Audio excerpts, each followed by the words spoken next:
Falcon Physician Review's Neurology Review session. The next module will cover clinical syndromes, meningitis, epilepsy, and sleep disorders. Meningitis will be covered in microbiology, but to give you the neurologist's approach to meningitis, we have a very practical-minded approach to the meningitis. When we see a patient in the hospital with possible meningitis, we do a lumbar puncture and we're able to see the type of inflammation in the CSF. There are many different species that can cause meningitis, but in the adult, two species account for about 75% of bacterial meningitis. These two are Streptococcus pneumoniae, or the pneumococcus, and Neisseria meningitidis. These and most others are covered by ceftriaxone. One would add vancomycin to cover for resistant strep pneumo, and ampicillin to cover for the possibility of Listeria monocytogenes in infants, elderly, or immunosuppressed patients. We usually add acyclovir to cover for the possibility of viral HSV encephalitis. In neonates, there is a different group of bacteria that are usually the culprits. These would be Streptococcus agalacti, or Group B strep, E. coli, and Listeria. These are each covered by ampicillin and gentamicin.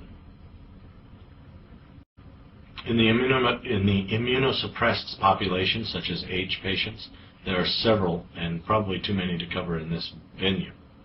However, one should consider tuberculosis, which would require treatment with 4-drug regimen, including isoniazid, rifampin, pyrazinamide, and ethambutol. Cryptococcus is another organism that may be causing meningitis in the immunosuppressed population. This would be suggested by having an elevated opening lumbar puncture pressure.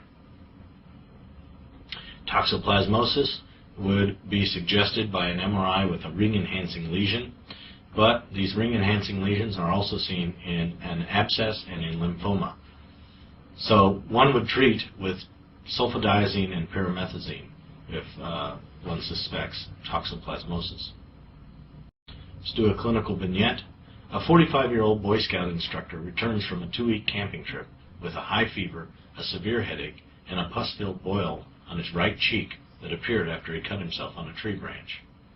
The patient has a long history of diabetes mellitus that has been treated with insulin.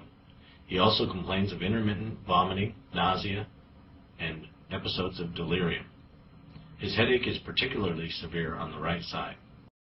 On physical exam, you see fever and a swollen right cheek with a red and an area of purulent discharge.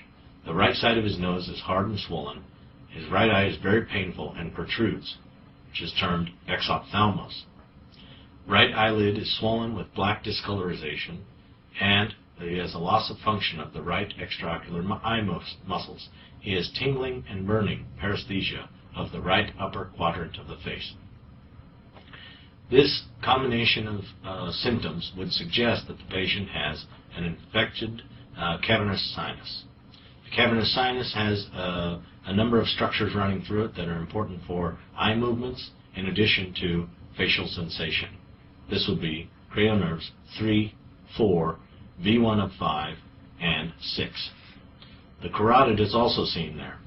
Sometimes a person may come in with exophthalmos, and it would be important to check for a cavernous sinus to carotid artery fistula, or CC fistula.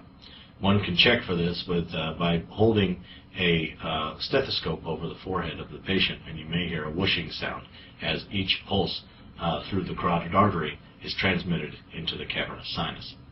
But in this case, it was an infectious etiology that caused the loss of his function of cranial nerves 3, 4, V1, and 6. Let's talk about epilepsy. We primarily separate epilepsy into global versus partial epilepsy. That would mean generalized would be global, that means the whole brain is affected, or localized, which would be a partial epilepsy. If it's generalized, it's likely to affect consciousness, and so we don't divide that further. However, if it is local or partial, we further classify the epilepsy into simple versus complex. And the main question that we go to about deciding whether a seizure is simple or complex is whether or not consciousness is affected. In a simple partial seizure, consciousness is unaffected, and in a complex partial seizure, consciousness is affected. Simple partial seizures are often due to an underlying lesion. They are very difficult to treat, and the main goal would be to keep it from generalizing. Sometimes the only treatment would be surgical resection of the affected area. Complex partial seizures are often starting in the hippocampus. Oftentimes these are preceded by an olfactory aura. These seizures may later spread to the entire brain, which would be termed a complex partial seizure with secondary generalization. Global seizures, also termed generalized tonic-clonic seizures, or the grand mal seizure. This is the classic seizure where the tongue is bit, the pants are wet, and there's postictal confusion. Many drugs for this type of seizure are equally efficacious, including phenytoin, valproic acid, lamotrigine, topiramate, levetiracetam, etc. In the acute phase, to stop a current seizure, we would use benzodiazepines to abort the seizure. The treatment of partial seizures is classically carbamazepine, but there's no real evidence that it works any better than the other medications that I mentioned for generalized tonic-clonic seizures. Another type of seizure where the treatment choice is very important is absence seizures. These are also known as petit mal seizures. These are global, and they are evidenced by EEG with 3 Hz spike and wave discharges. In this case, drug choice will matter very much because carbamazepine would worsen the seizures in this type of a patient. The treatment is usually requires ethosuximide or valproic acid. Let's do a clinical vignette. A 35-year-old woman presents with a 14-month history of episodes in which she loses contact with her surroundings. The patient's first episode was brought to her attention by a friend who noted that she suddenly got a vague look in her eyes and started smacking her lips, rubbing her right thumb against her left hand for 20 to 60 seconds, automatisms. In recent months, the patient also noted an intermittent, spontaneous sensation of foul odor and taste in her mouth. That would be an olfactory aura, and this suggests that the seizure is starting near the hippocampus or medial temporal lobe. On physical exam, there's no focal neurologic signs. So the primary question here is if her consciousness is affected or not, and it does appear to be affected because she loses contact with her surroundings and starts having automatisms. Therefore, this seizure would be termed a complex partial seizure. A 40-year-old woman with a history of brain tumor presents with jerking of the right thumb, then the right hand, and spreading to the right arm and then to the right side of the face without any loss of consciousness. She states she has never lost consciousness during any of her seizures. There's no focal neurologic deficit noted during the interictal period. Since her consciousness was not affected, this would be suggestive of a simple partial seizure. One can see that the seizure tended to march up likely the motor strip, and this would be termed Jacksonian march. But for the purposes of USMLE Step 1, we'd mainly need to know that this is a simple partial seizure. A 25-year-old male is brought to the ER in a drowsy state. According to his wife, he was working in the house when he suddenly lost consciousness and fell to the ground. His wife reports that after he lost consciousness, his respiration temporarily ceased. This episode lasted for about 45 seconds and was followed by jerking of all 4 limbs for about 3 to 4 minutes. The patient was then unconscious for an additional 3 to 4 minutes. He has no history of fever, neck stiffness, or vomiting. On physical exam, his vital signs are normal. He has a large laceration on the lip. His fundus is normal. No meningeal signs are seen, and no focal neurologic deficit is seen. This was a generalized tonic-clonic seizure, or a grand mal seizure. It stopped on its own, but if it were not to have stopped on its own within 30 minutes, this would be called status epilepticus, and it would be a neurologic emergency. We have a regimen of treatments that we go through to stop an ongoing generalized tonic-clonic seizure. It includes using benzodiazepines to abort the seizure and anticonvulsants such as phenytoin. If the phenytoin does not take effect, we may add other anticonvulsants such as valproic acid, or even more aggressive techniques such as intubation with phenobarbital use. Phenobarbital may be used to pretty much flatline the brain or to decrease the brain activity to burst suppression. Therefore, all seizures can be stopped. The question is how severe of a treatment plan do we want to follow.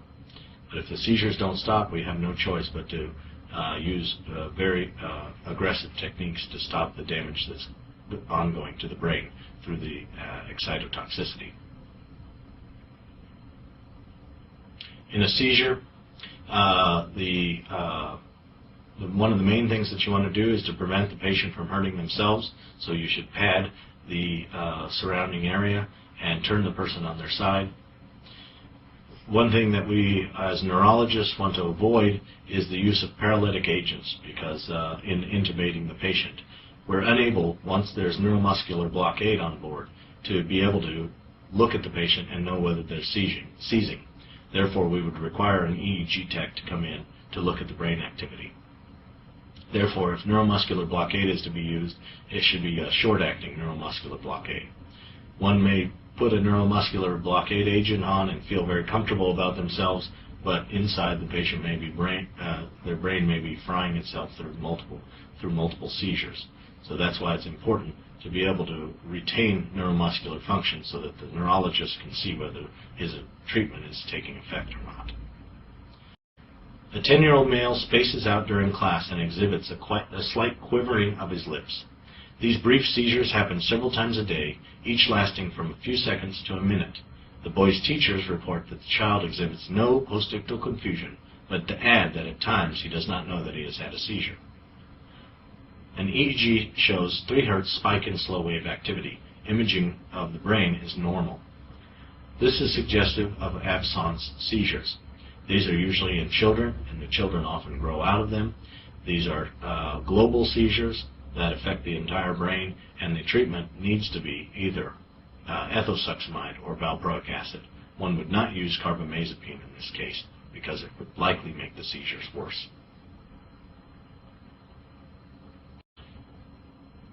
A 15-year-old white male presents with a 3-month history of sudden, brief, irrepressible daytime sleep attacks. He has bilateral loss of muscle tone, cataplexy, and recurrent episodes of REM sleep within minutes of falling asleep. He sometimes has dreamlike auditory or visual hallucinations while falling asleep, hypnagogic hallucinations, and, upon awakening, hypnopompic hallucinations. Occasionally, he finds himself paralyzed for a few seconds while awakening, which would be termed sleep paralysis. He denies any drug use and is not on any medications. Physical exam is normal. The patient is noted to have episodes of REM sleep within minutes of falling asleep. Therefore, this would be suggestive of narcolepsy. Narcolepsy is a syndrome that may include cataplexy, where the person would have not sleep but actual paralysis. The body has a system in place when you're about ready to go into a dreamlike state where a glycine-dependent loss of tone can occur. So a spinal cord inhibitory neurotransmitter is put into place so that muscle tone is lost and therefore you don't act out your dreams. There are cases where this system goes awry. In elderly patients, they may lose this glycine system and they may act out their dream, which is termed REM behavior disorder. But in this case, with narcolepsy, we may test the person with a multiple sleep latency test to determine that indeed the patient goes directly into REM sleep upon falling asleep.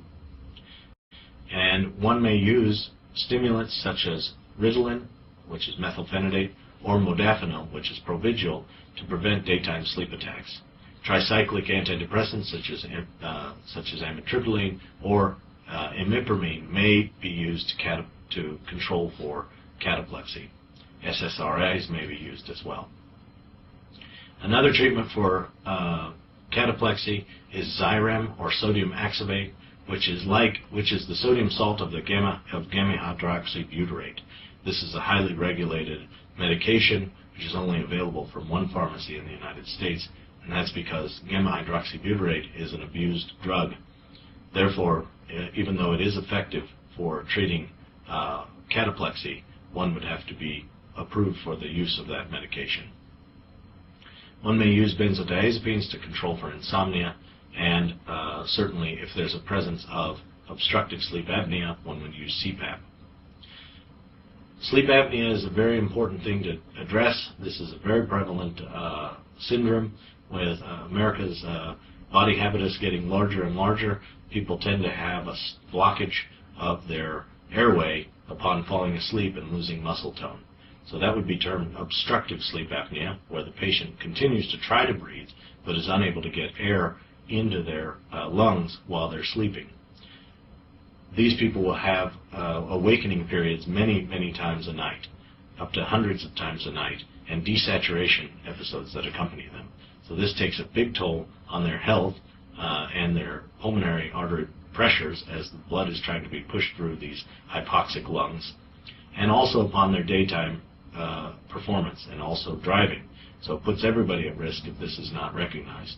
Therefore, it's a very important thing, not only for your clinical practice, but also something that's likely to be tested on USMLE Step 1.